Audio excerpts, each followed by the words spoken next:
Rey. With the power of the Force awakening inside her, Rey travels to the hidden world of Ahch-Tu. There, she seeks out Luke Skywalker as the last hope of the Resistance.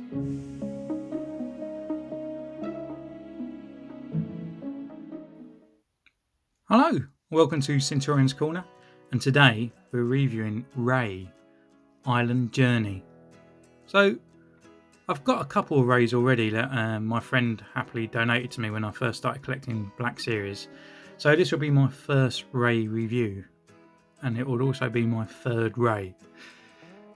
So, Rey, I think you either love her or hate her. You know, I kind of really want to like the character, but you know, there's no sort of explanation why I should like this character. You know, but I think she's well casted. I think Daisy Ridley does a good job representing this character. Maybe the way that they want her to act, maybe not so much, but I think she's got a good look. You know, she's you know, watchable, and you know, and the character looks believable. But yeah, but I kind of wanted to get this Rey, and for $4.99 I got her on my toy hunt from Forbidden Planet, just as a quick sort of like filler really. But she's got the face printing, so she looks 10 times better than the other Reys as well. And I kind of prefer this outfit for Rey as well. It's more of like what I would call a normal outfit, rather than like the rags and the stuff like that. So this will probably be my go-to Rey for kind of any sort of photos and whatnot. Anyway, here she is. So in her box, we've got the pencil drawing down here, Rey Island Journey, and she's got 3 accessories: a stick, a gun, and a lightsaber, and also a poncho. On the side, we've just got Rey's Journey, and just got Rey just written in the black there. She is number 58, and on the back is her bio and her pencil drawing. So, without further ado, let's crack this bad girl open.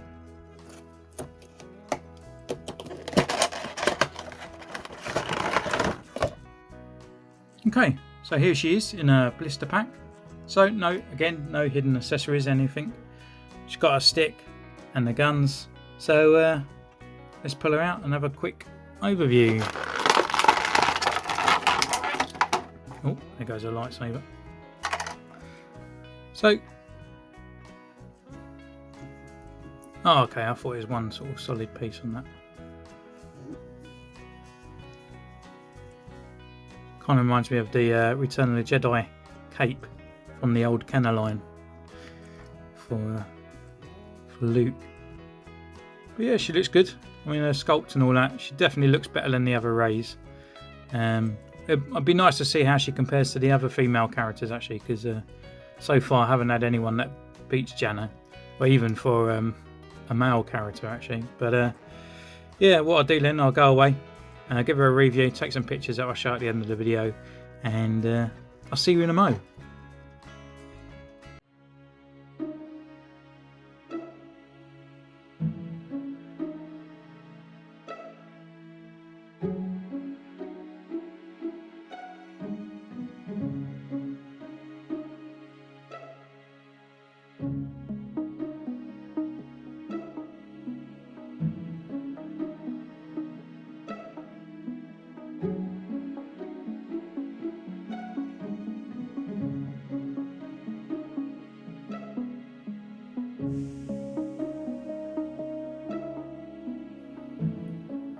Welcome back.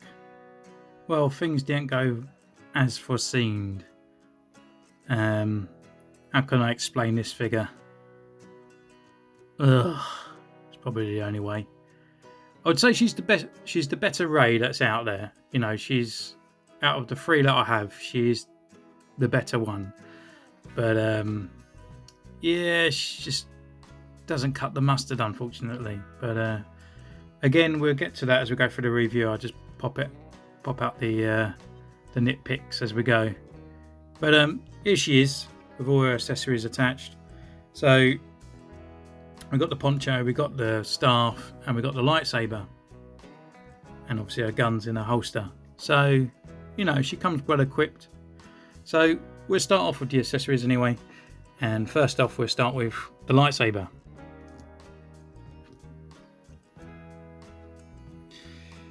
So, okay, so here it is, Anakin's, Luke's, Rey's lightsaber, whoever you want to call it, but she has it now. It's just the same sort of one again, with the gold sort of accents and the rubber sort of ribbon around the bottom. Got the hook, and it's got a nice, really nice blue, this one. It's not as pale as some of the others, and it's a really nice kind of sort of vibrant blue, and definitely sort of one of the colours that I like. The blade is removable, but however, even though she's got the belt clip there, she's got nowhere on her to attach, which just seems really sort of annoying, because she's got all these other accessories, but she's always got to carry this hilt. So yeah, that's one of my nitpicks. Okay, so next one is the staff we can look at.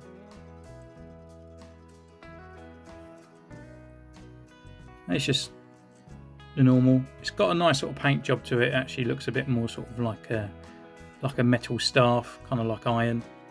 And yeah, it's got the detailings on there, but you know, again, there's no sort of difference to any of the others, just apart from like the paint job really. And it's got this strap, which just looks like a bit of like an old elastic band, but it's just solid on there. There's no weathering or anything for kind of like a leather look. Next thing we can look at is a poncho, and it's just horrible. It's just ugly to look at really. It's just, I couldn't take any pictures with it at all without her looking basically like Batman. I don't know why you would associate having this figure with the poncho on, you know, if you had her out on the shelf. It's just horrible. It's just, yeah, it's just there. The hood is actually attached to the back of the cape, so you can't even put the hood up. And even if you did, it just looks over the top baggy and just ridiculous. But it's made of this sort of like polyester kind of fabric. But yeah, goes over her head quite nicely. You're not going to get any paint rub or anything, but yeah, it's just a horrible cut. And then obviously our last accessory is a blaster, and again, it's just the one that Han Solo gave her. It's got some nice detailing on there, and with the silver paint, and the actual hilt, like the hilt isn't got any kind of paint leakage or anything on there. It's just done really nicely. You've got all the holes and the bits there, and that fits nicely in a holster. And I kind of like it where it's got like the two holes at the bottom of the holster as well, so the two little nub bits stick through. It just sits in there quite nicely, and she can hold it in her hand. I thought her hand was actually joined together because it's her thumb so close to her fingers, and it's a bit annoying as well trying to fit the lightsaber and the staff and even the gun as well, because her hands are so tight, you know, like, well, they're just ready for holding the lightsaber, but you always got to like sort of poke it upwards from underneath or downwards, you know. She's got this little weird little finger as well. It kind of just has its own kind of mind on its own as well. So when you want to put like the gun in there, you kind of have to sort of fight with this little wavy finger to get it into the hole. It's just like this little weird bent thing. There we go. So once it's in, it's quite nice, but again, she don't really use the pistol anymore when she's got this outfit on. So again, it just seems irrelevant really. So with that, we'll go over her posability, and yeah, it's kind of where this figure sort of sucks really, which is unfortunately. Even when I was taking the pictures, I weren't enjoying taking the pictures with this character. She falls over so much. Like, this is the first character I had to really use a lot of blue tack, and her feet just so awkward, even though they look flat on the ground. It's like the only time you can get her to pose is in this kind of pose here. But as soon as you're going to put any of the accessories in that, want to put a lightsaber in a different sort of kind of pose, literally straight away she's falling over, which is a shame. It's just due to her ankles, really. They're just, I don't know, these little sort of like Peter Pan boots kind of just, yeah, just wants to fall over. But anyway, we go from here. So she has normal sort of neck movement, rotation. She can look down this much, and then she can look up this much, which is hindered by her ponytail. She can lift her arm up. She can do a full rotation, and rotation at the elbow, and a little bit more than a 90 degree bend. And it's quite good. I mean, again, it's the female characters where they haven't got much kind of sort of like torso massive. They can actually get their hands straight across, so you can always get that two-hand sort of saber pose in there. She's got a rotation at the wrist with a hinge, and this one goes up and down this way, and she's got a rotation kind of at the waist. She's kind of sort of bends forward that much, and not that much backwards, but it's there. So again, she can open her legs up this far. She's got a upper thigh rotation. She can kind of swivel it here, but this is actually glued in on this side, so again, you're not going to get much posability out of this leg. She's got a double knee joint, which goes up, not too bad, and then she's got a rocker and a pivot, but it's one of those strange lady pivot ones which kind of sort of like slide along the ankle, and I think this is why she falls over so much, because you just can never get it on a nice flat surface. And that's a posability, but yeah, seriously, if you want to get her in a kind of like a good pose, she just literally just falls over anytime. Stay, Ray, stay. So that's a posability, and we'll go over a sculpt. And a sculpt is one of her pluses, I must admit. So we have a nice looking Ray, and then she's got her ponytails on the back. So why she's here, and if you other people haven't got any Ray, so we got Ray from Force Awakens. So you can see the difference in the face there. I mean, you look at that and you would say Daisy Ridley. This one, I don't know, but definitely not. You can see how far they sort of come on to doing it. I do like these sort of extra little bits though that hang down. It just adds to the character, where these ones are kind of just sort of glued onto her face or sculpted onto her face. But yeah, you know, the paint job on that first one just shows you how far Black Series has come. And again, that's why I never started collecting these from the beginning, because I just thought, you know, for a premium figure, you kind of want them to look like this, not this.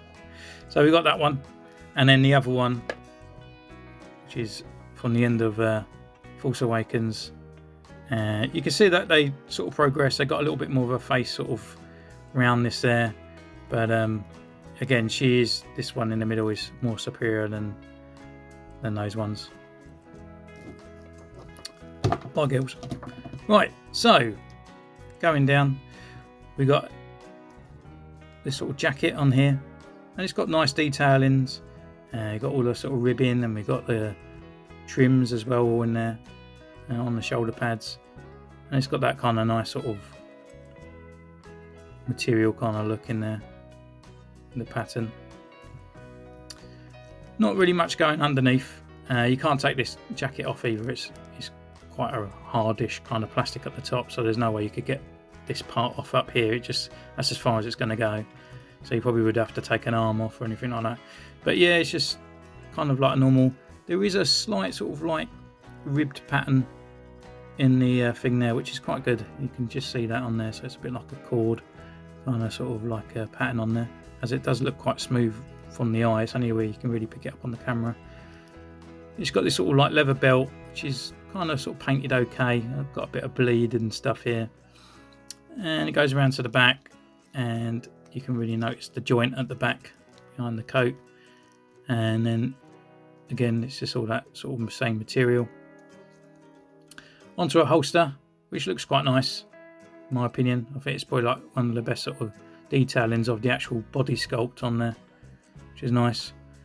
Down to her khaki trousers with her little pads on there and a few ruffles, down to her naked legs, and then we got just these tiny little boots with a kind of sort of like pattern on there as well. On her arms she's got these sort of sleeve things again, but they kind of look a little bit too glossy. They kind of look a bit like glass. They look a little bit odd. And then she's got these kind of like little wrist parts on here with her little hands. So yeah, the sculpt's alright, but it's just her posability, and you know, like being Rey being the new sort of hero in these sort of things, you kind of want her to really sort of stand out, really. You know, you really want to sort of, you know, to get her in a good sort of pose. But oh god, I'm just gonna leave her. Yeah, so yeah, unfortunately she's not all that great, to be honest, unless blue tack's your best buddy. Yeah, so anyway guys, in your collection you're going to be a completionist, you're going to get it. For going on your shelf, well, yeah, I mean, to me she's the pinnacle Rey. She's the best one to get and to put on the shelf. But if you're going to put her on a shelf, maybe put her on a shelf on her own, because she's going to knock all the rest down. But as an action figure that you just want to pose about and play with, it's, you know, there's annoyances there. If you haven't got a Rey, then obviously pick up this one. But yeah, if not, maybe wait for the future ones from the Last Jedi. Not Last Jedi, sorry, the Rise of the Skywalker. So guys, thank you anyway. This has been the review of Rey, The Island Journey. You can comment down below, subscribe, follow me on Instagram, any way you want to support me. And I'll see you next time. Bye.